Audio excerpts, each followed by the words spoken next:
어제 내일신문에는 박근혜 대통령 혼자서 나 홀로 노동개혁론을 이야기하고 있다라는 보도가 나왔습니다. 국무회의에서 11번 중에 9번을 이야기하고 수석회의에서 10번 중에 6번을 노동개혁을 이야기했답니다. 그리고 최근에 교육, 금융, 공공 이런 개혁 과제들 중에 가장 중요하게 강조하는 것이 노동개혁이라고 이야기를 하고 있답니다. 그래서 처음에는 박근혜 대통령이 고용률 70% 달성을 목표로 하다가 사실상 고용률 70%라는 것은 세계 장기 불황 국면에서 거의 달성되기 어려운 과제입니다. 그래서 최근에는 박근혜 대통령이 불합리하고 차별적인 노동시장의 이중구조를 개혁해야 된다. 저는 이 문제에 관한 문제의식은 굉장히 정확하다고 보고 있습니다. 한국만큼 불합리하고 차별적인 노동시장이 없습니다. 오늘 조선일보에 보면요, 한 도심에 있는 금융 관련 회사에서 12층에는 정규직 직원이 있고 9층에는 이제 비정규직 직원이 있는데, 비정규직 직원은 서비스에 종사한다. 즉 콜센터 직원일 가능성이 있죠. 그런데 월급 차이는 한마디로 2배보다도 훨씬 더 차이 나고 2.5배씩 이렇게 차이 납니다. 이렇게 목에 메고 있는 줄의 색깔도 다르고, 더 나아가서 정규직은 유니폼을 입히고 비정규직은 사복을 입힌다는 거 아닙니까? 그래서 비정규직이 12층부터 타고 내려오는 엘리베이터에 이제 점심시간이 돼서 타려고 하면 이 바라보는 눈길도 곱지 않다는 거예요. 제가 옛날에 한번 이야기를 했습니다. 이 노동 분야에, 노무 분야에 컨설팅을 해주는 어떤 유명한 노무사 한 분이 저보고 한국의 대표적인 지방지에 있는 제조업 회사를 가니까 정규직은 호텔 같은 식당에서 밥을 먹는데 비정규직은 컨테이너 앞에서 밥을 먹고, 거기도 좁아서 그 여름에 뜨거운데 에어컨도 없는, 심지어 길바닥에서 먹더라. 셔틀버스에도 정규직이 타는 셔틀버스가 있고 비정규직이 타는 셔틀버스가 있다. 이런 이야기까지도 들은 바가 있습니다. 한국에요, 똑같은 노동, 아니 더 힘들고 위험한 노동을 하는데도 불구하고 월급을 절반, 3분의 1 정도 받는 이런 노동자가 흔합니다. 요즘 조선일보가 비정규직 문제를 집중적으로 다루고 있어요. 저는 긍정적인 거라고 보고 있습니다. 한번 비정규직이었던 사람이 정규직이 되는 것이 굉장히 어렵고, 지금으로부터 5년 전이나 지금이나 비정규직은 비율은 전혀 줄지 않고 있다. 특히 20, 30대에서 이런 보도를 하고 있습니다. 그래서요, 우리나라에 지금 노동개혁을 하려면 노사정 대타협이 돼야 된다. 야당이 주로 이야기합니다. 이번에 한번 보십시오. 공무원연금 개혁을 하는데 정부와 그 다음에 정치권과 당사자들, 공무원연금 관련되는 사람들이 모여서 합의를 해서 한다. 그러니까 그런 걸 운영했잖아요. 노사정위원회 비슷한 사회적 대타협 기구를요. 그래서 거기 놓은 개혁안이 개혁안이었습니까? 4년 뒤에 똑같이 돌아가는 거예요. 그건 개혁안도 아니라 그냥 손 조금 대다 말한 겁니다. 그걸 한다다가 국회법 개정까지 그 난리를 치지 않았습니까? 그런데 그 사람들 공무원 노조보다도 훨씬 더 센 민주노총이나 한국노총을 상대하는 노동개혁이 사회적 대타협 기구로서 되겠습니까? 저는요, 사회적 대타협을 하려면 한번 보십시오. 공무원연금을 한다면 공무원연금을 공무원들이 낸 거에 비해서 서너 배를 더 받는 그런 체제가 유지되려면 누가 돈을 냅니까? 국민이 내잖아요. 그러면 이런 사회적 대타협 기구를 운영하려 하면 국민의 대표가 절반쯤은 가고, 그 다음에 공무원 대표, 더 나아가서 정치인, 그 다음에 정부, 이렇게 구성이 돼야 되는데, 우리나라는요, 사회적 대타협이라는 것은 이해관계자 불러서 대타협한다는 소리입니다. 좀 더 속되게 이야기하면 이해관계자가 요구하는 대로 타협을 해주는 기구라고 보는 것이 한국형 사회적 대타협입니다.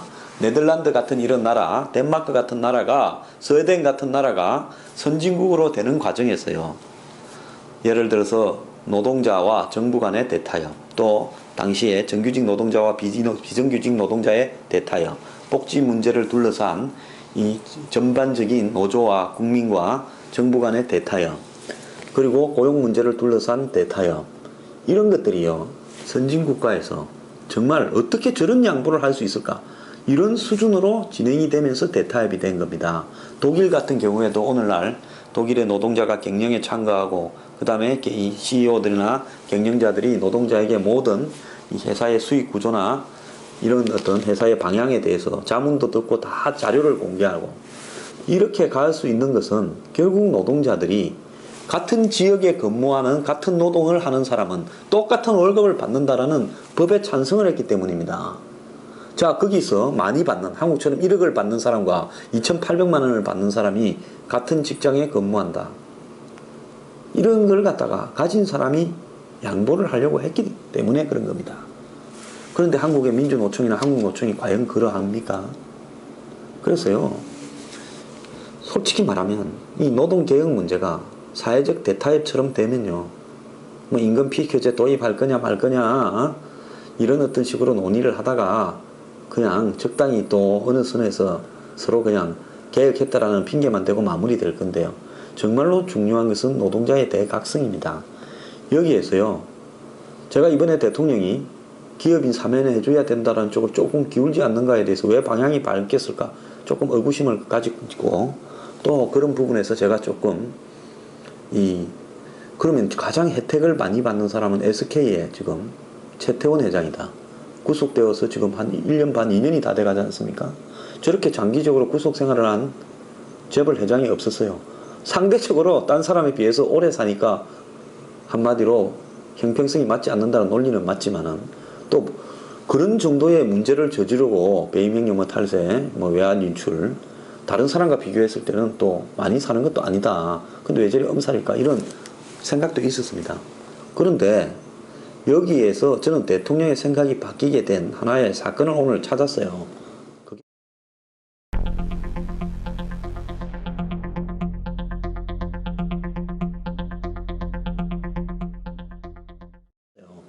그게 뭔가 하면 SK 하이닉스, 옛날에 그 하이닉스 반도체 SK로 넘어갔지 않습니까?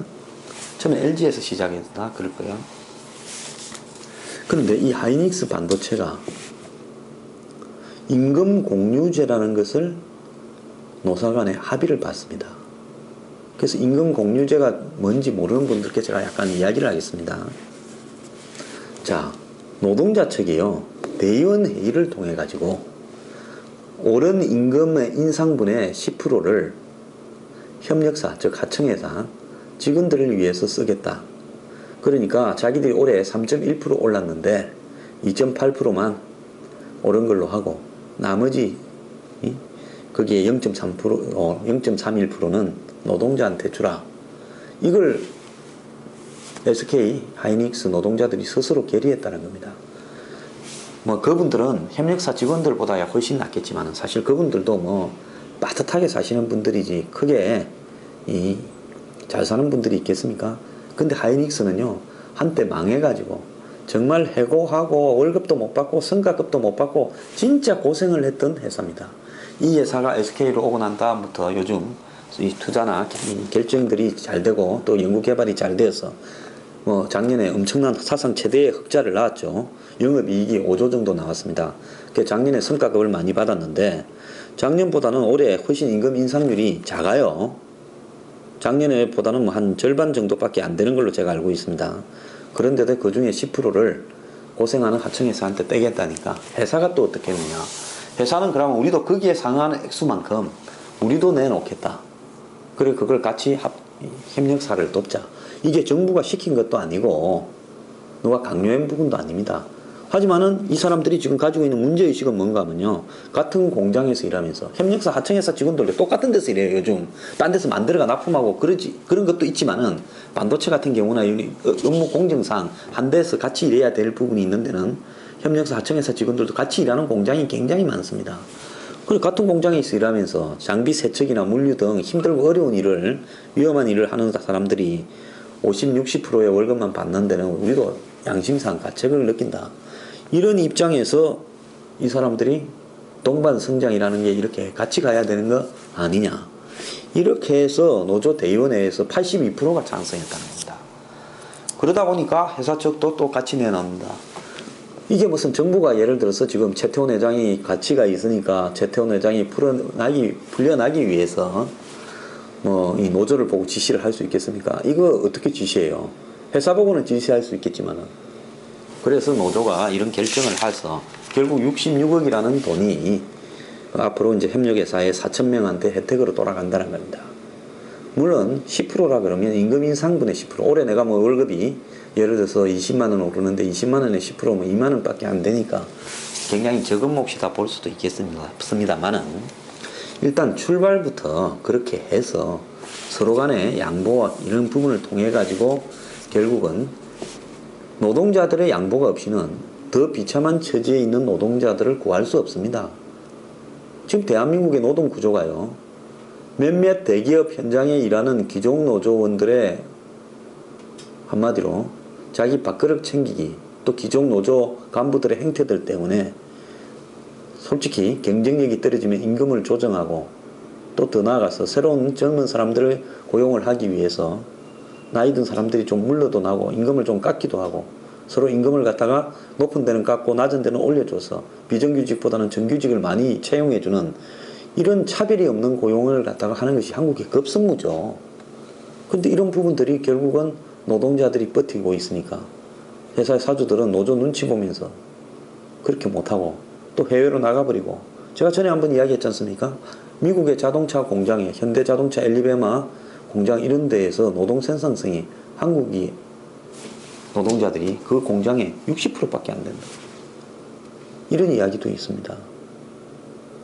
즉 이런 정도의 월급을 받으면서 핸드폰 보고 스마트폰 보고 그냥 시험시험 일하다가 땡 하면 가고 이렇게 일을 해가지고는요 한마디로 노동 생산성이 나올 수 없죠. 미국의 공장에는 들어갈 때 자발적으로 스마트폰이나 이런 걸 다 놔놓고 들어간다는 거예요. 업무 시간에 절대로 못 쓰는 공장도 많답니다.